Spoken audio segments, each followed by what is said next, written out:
উনি বলুন না যে কয়লা পাচারের কোনো টাকা লেনদেন হয়নি, আইপ্যাক করেনি, তাহলে বুঝবো। তা আইপ্যাক টাকা লেনদেন করেছে, ইডি রেড করবে না? আর রেড করলেই পার্টির ভোটের আপনি ইস্যু নিয়ে চলে আসবেন, তো তাহলে আপনি অপরাধ করলে আপনার বিরুদ্ধে ব্যবস্থা হবে না?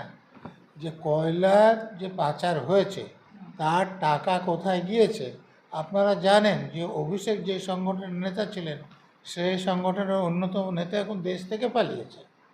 অতএব তাদের যে এতে যুক্ত থাকার তো প্রমাণ তো অনেক আগে থেকে মিলেছে।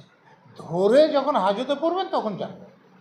তো কয়লা পাচার কাণ্ডে এর আগেই তো যখন ইডি রেড করছিল, যে তাদের কাছে খবর ছিল যে কয়লা পাচার কাণ্ডে যে অপরাধের টাকা সেটা আইপ্যাকের মাধ্যমে লেনদেন হয়েছে। তো সেই প্রমাণ যদি থাকে তাহলে গ্রেপ্তার করবে। ভোটের আগে গ্রেপ্তার করা যাবে না। উনি যাকে গ্রেপ্তার করেছেন তিনি ভোটে দাঁড়িয়েছেন এরকম আমি শুনিনি। তাহলে তো কোনো রকম অসুবিধা নাই। নাহলে যে নিয়োগ দুর্নীতিতে আপনার মূল মাথা দেখেছেন, কাকে দেখেছেন? পার্থ চ্যাটার্জিকে দেখেছেন। পার্থ চ্যাটার্জিকে মূল মাথা তো মমতা ব্যানার্জি।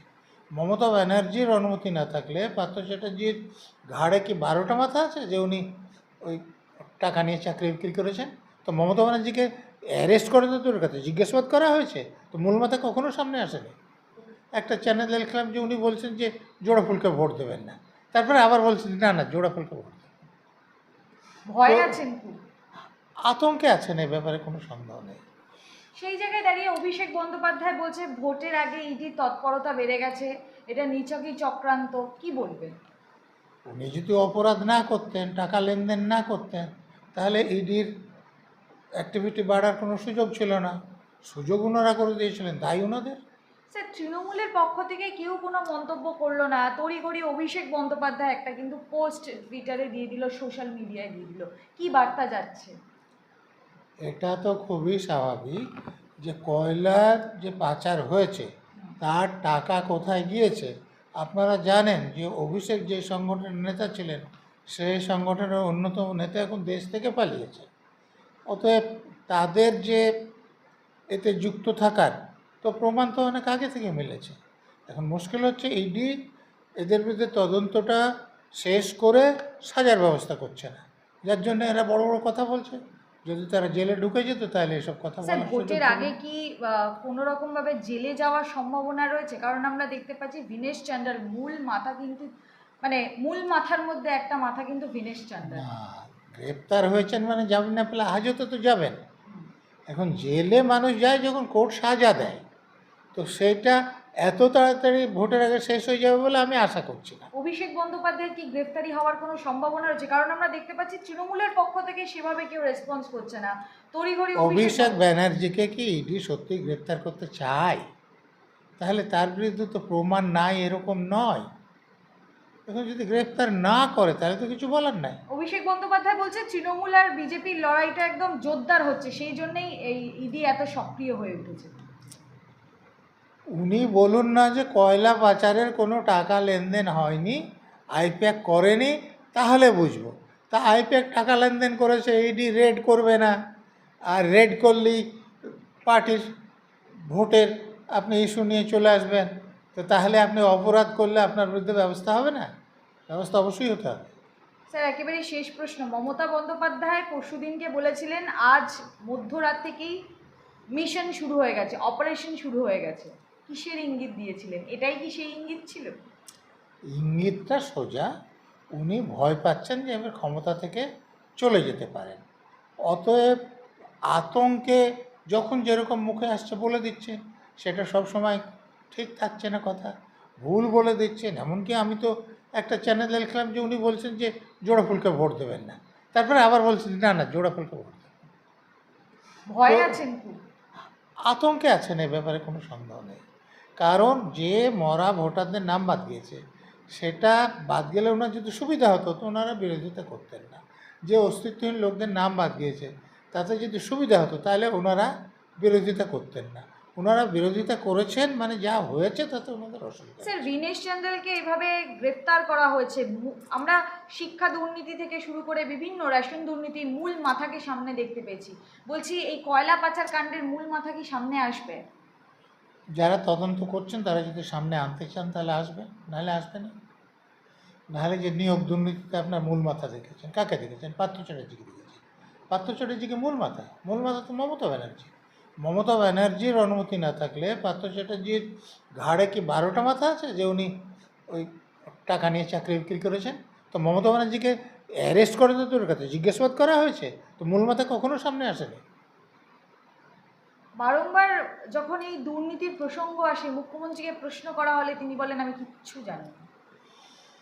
মুখ্যমন্ত্রী যদি বলেই দিতেন আমি অপরাধী, না, তিনি তাহলে কিছু জানেনই না, এই দুর্নীতি সম্পর্কে তিনি এক বাক্যও হ্যাঁ, জানেন না। ওনার বিরুদ্ধে যে প্রমাণগুলো আছে, আমি আমার বইয়ের কথা বলছি, শারদায় মমতার অপরাধ বলে আমার একটা বই আছে, সেখানে আমি একটি লিখেছি যে যতটুকু আমি লিখেছি তার ভিত্তিতেই ওনাকে গ্রেপ্তার করে হাজতে পাঠানো হয়েছে। এই যে নিয়োগ দুর্নীতিতে বলছি, ওনার বিরুদ্ধে তো প্রমাণ আছে যে উনি নিয়োগ দুর্নীতিতে জড়িত, তো গ্রেপ্তার তো পরে হবে, ওনাকে জিজ্ঞাসাবাদ করা হয়েছে, তো ওনাকে ছেড়ে রাখা হচ্ছে। ছেড়ে রাখলে জানবেন কি করে? ধরে যখন হাজতে পড়বেন তখন জানবেন। আমার নামে দুটো মিথ্যে অ্যাফিডেভিট করে আমার নমিনেশন ক্যান্সেল করার চেষ্টা করেছিল। উনি যদি ইচ্ছাকৃতভাবে ভুল কিছু না লিখে আসেন তাহলে নমিনেশনে ভয়ের কিছু নেই, কিন্তু উনি ওনার ভয়টা লোককে দেখিয়ে লোকের সহানুভূতি আদায় করছেন, এই জন্য ভয়। বলছে আপনি ভবানীপুরে যেখানে মমতা ব্যানার্জি প্রার্থী, সেখানে কত হাজার লোকের নাম বাদ গিয়েছে সেটা দেখুন, তার মধ্যে কতগুলো মরা ভোটারের নাম ছিল। অতএব তো মমতা ব্যানার্জির ভয়ের যথেষ্ট কারণ আছে। কিন্তু তিনি তো একটা ভোটে হলে জিতবো যেমন বলছেন, একটা ভোটে হলে হারতেও পারেন, অত হারার আশঙ্কা আছে বলেই একটা ভোটে হলে জিতবো বলছেন।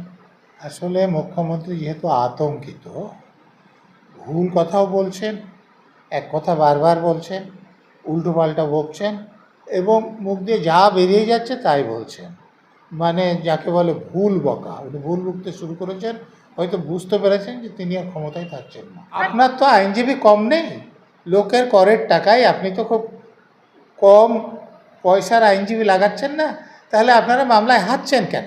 কারণ আপনারা চাকরি বিক্রি করে দুর্নীতি করে বসে আছেন। আরে মুখ্যমন্ত্রী কোনোদিনও তো ভালো লেখা লিখতেন না, এই উল্টো পাল্টা কথা বলে আমাদের দুর্ভাগ্য যে আমাদের রাজ্যে তিনি এমএলএ হয়েছেন, তারপর এমএলএরা তাকে মুখ্যমন্ত্রী করেছেন, আমাদের দুর্ভাগ্য। এরকম একজন ব্যক্তি আমাদের মুখ্যমন্ত্রীর পদে আছেন, যত তাড়াতাড়ি যায় ততই রাজ্যের পক্ষে মঙ্গলকর।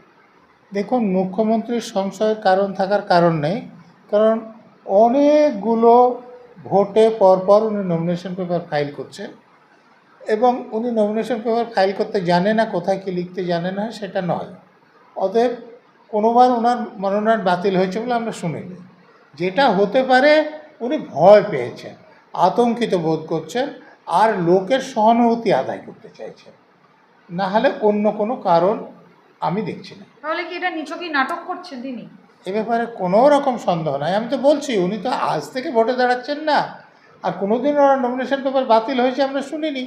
অতএব উনি নমিনেশন পেপার পূরণ করতে জানেন না সেটা নয়, অতএব এবার উনি ইচ্ছা করে ভুল করে পূরণ করেছেন সেটাও আশা করি। অতএব নমিনেশন পেপার বাতিল হওয়ার যে আশঙ্কা তিনি করছেন, সেটা লোকের সহানুভূতি আদায়ের জন্য করছেন, ভয়ের থেকে করছেন, অন্য কোনো কারণ নেই। এখন মুখ্যমন্ত্রীরা যদি ঘুষ আদায় করে অযোগ্যদের কাছে চাকরি বিক্রি না করতেন, তাহলে তো মামলাও হতো না, তাহলে কারো আটকাতো না। তো যেটা করেছেন সেটা মুখ্যমন্ত্রীর অপরাধ, শিক্ষামন্ত্রীর অপরাধ, তাদের অধীনের লোকদের অপরাধ। এই জন্য অন্যকে তারা দায়ী করতে পারেন না, এ দায় তাদেরকে নিতে হবে। কিন্তু বলছে এটা নাকি সরকারের প্রবলেম না, একটা করে পিল খাওয়াচ্ছে আর সরকারি চাকরিজীবীদের তো উস্কে পিল, আপনার তো আইনজীবী কম নেই, লোকের করের টাকায় আপনি তো খুব কম পয়সার আইনজীবী লাগাচ্ছেন না, তাহলে আপনারা মামলায় হারছেন কেন? কারণ আপনারা চাকরি বিক্রি করে দুর্নীতি করে, তো আপনার দুর্নীতির দায় আপনি নেবেন না। দেখুন, নিজে যখন বলছেন সেটা ঠিক আছে, ওটাতে কোনো দোষ নাই, কিন্তু অন্য লোক যখন বলছে সেটা কি করে ওটা ঠিক হয়? সেটা ভুল হতেই হবে। মুখ্যমন্ত্রী তো কখনো সঠিক কথা বলেননি, সত্য কথা বলেননি, এবং বেঠিক কথা এবং মিথ্যে কথা বলার জন্য ওনার কোনো অনুতাপও নেই। অতএব ওনার কথা নিয়ে আলোচনা না করাই ভালো। দিল্লি থেকে এলো গাই, সাথে এলো মোটা ভাই, এটা মুখ্যমন্ত্রী সুলভ কথা? এই যে ছন্দ মেলাতে হবে, যাদের ছন্দের উপর দখল নেই তাদের এরকমই মেলাতে হবে, এবং যার জন্যে যে কথা প্রযোজ্য নয় সেসব কথা বলতে হবে।